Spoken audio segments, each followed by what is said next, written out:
Officer হিসেবে housing and building ইনস্টিটিউটে কর্মরত আছি। Thank you. আসসালামু আলাইকুম। ডক্টর আব্দুল মুত্তালিব, অধ্যাপক, লেদার ইঞ্জিনিয়ারিং ইনস্টিটিউট, ঢাকা বিশ্ববিদ্যালয়। আসসালামু আলাইকুম, আমি ডক্টর মোহাম্মদ মারুফ নওয়াজ, পরিচালক প্রশিক্ষণ ইনস্টিটিউট, জাতীয় গণমাধ্যম ইনস্টিটিউট।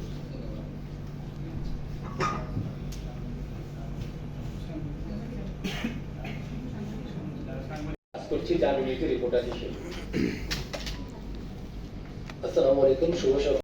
আসসালামু আলাইকুম, আমি মোহাম্মদ মাসুদ মুনার ভূঁইয়া, উপপরিচালক, জাতীয় গণমাধ্যম ইনস্টিটিউট। আসসালামু আলাইকুম, আমি মোহাম্মদ আবু জাফর। আসসালামু আলাইকুম স্যার, আমি হাফসা আক্তার সোনিয়া, সহকারী পরিচালক, জাতীয় গণমাধ্যম ইনস্টিটিউট। আসসালামু আলাইকুম স্যার, আমি আমি ভালো রিপোর্ট করি না, দেখছি আপনার রিপোর্ট দেখছি, ধন্যবাদ। অশেষ ধন্যবাদ। আপনার নামটা বললে ভালো হয়।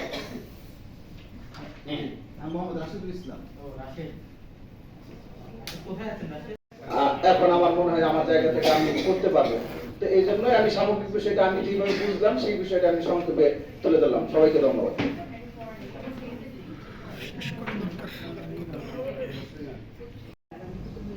তাদের প্রতি আমার সমবেদনা জানাচ্ছি। আহত যারা তাদের প্রতি আমার আমার আন্তরিক শুভাশিস জানাচ্ছি। তারা যেন সুস্থ খুব সমস্যায়, এবং তাদের প্রতি আমার এই অবস্থা যদি না হতো, আজকে সচিব হিসেবে যে আমি এখানে উপস্থিত হতে পারতাম না। আমি সবসময় তাদের প্রতি কৃতজ্ঞতা জানাই।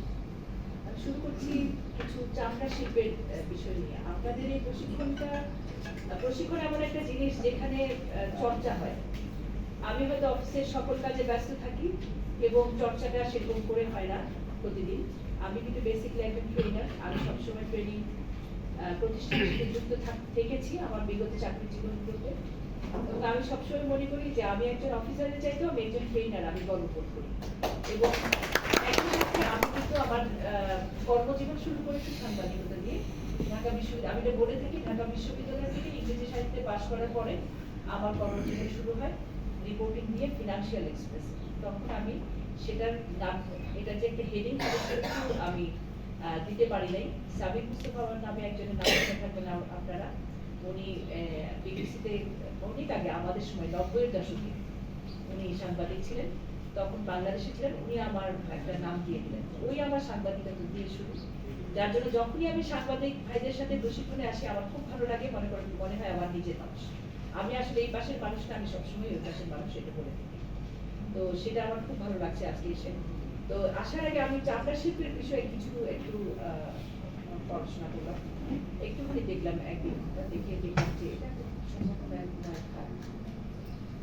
আপনি যদি বলেন যে এটি কর্মসংস্থান সুযোগ সৃষ্টি করে দেশের, আমরা যে বাইরে যখন রপ্তানি আয়াত বিশাল অংশ জুড়ে থাকে, এটার গোড়াপত্তন হয় কিন্তু 40-এর দশকে আমাদের দেশে। এবং এটা দেখা যায় যে 41 সালে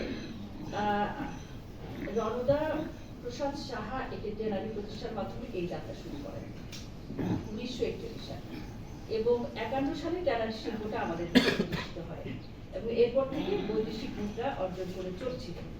এবং দেখা যায় 220-টিরও বেশি ট্যানারি রয়েছে আমাদের এই মুহূর্তে বাংলাদেশে, এবং 2 লাখ শ্রমিক, কিন্তু প্রায় 2 লাখ শ্রমিক এই শিল্পের সাথে ওতপ্রোতভাবে যুক্ত, এবং প্রত্যক্ষ পরোক্ষভাবে তারা কিন্তু দিনাতিপাত করছে। এখান থেকে করে দিয়েছে আমাদের একটা প্রত্যক্ষ সংঘর্ষের মাধ্যমে যে আমরা নতুন বাংলাদেশ পেয়েছি। সেখানে আমাদের ছাত্ররা, আমাদের যুবরা যেভাবে আমাদেরকে পথ দেখিয়েছে, সেই পথে আমাদেরকে এগোতে হবে নিঃসন্দেহে। সেই জায়গাটা আমরা, প্ল্যাটফর্মটা তৈরি করতে পেরেছি, এখন আমাদের এগিয়ে যাওয়া সেই কাজে লাগাতে হবে। এবং আমাদের সাংবাদিক বন্ধুরা আশা করি সেই জায়গাটাকে ইনশাল্লাহ প্রতিফলিত করবেন, এবং আগামীতে আমাদের আমরা যেটা ভবিষ্যৎ আছে, গার্মেন্টসকে যেমন ধ্বংস করার পরিচিত করেছে, সেটা বের হয়ে আসতে পেরেছি। আশা করছি চামড়া শিল্পটাকে আমরা সেভাবে সেই জায়গাতে আবার নিয়ে যেতে সক্ষম হবো, কারণ আন্তর্জাতিক ডিমান্ড আছে চামড়া। আমরা কেন সেই জায়গাতে পৌঁছতে পারবো না, আমার প্রশ্ন সেটাই। আশা করি আপনাদের মাধ্যমে দিয়ে আজকের এই কর্মশালা আপনার সেই জায়গাটা তৈরি করে নিয়ে যাবেন, কারণ এই ধরনের কর্মশালা আয়োজন খুব একটা বিষয় না, নেটকো প্রথমবারের মতো করছে, এবং আপনাদের সেই সহযোগিতা আমাদের খুব প্রয়োজন আছে। আজকে আমাদের কর্মশালার প্রধান অতিথি চমৎকার, তার সাথে অনেক মত বিনিময় হচ্ছে এই বিষয় নিয়ে। তিনি অনেক স্টাডি করেছেন এই বিষয় নিয়ে, এত চমৎকার তার ধারণা। অলরেডি আমি তার কাছ থেকে অনেক কথা শুনবো। আমাদের মহোদয় তিনি প্রাজ্ঞ অভিজ্ঞ ব্যক্তি, তার কাছ থেকে কথা শুনবো। আজকে তাদের কাছে কথা শুনবো। আশা করি যে আজকে এই কর্মশালা সবার মাধ্যমে একটা সাকসেসফুল হবে। আমি এই কর্মশালার মানে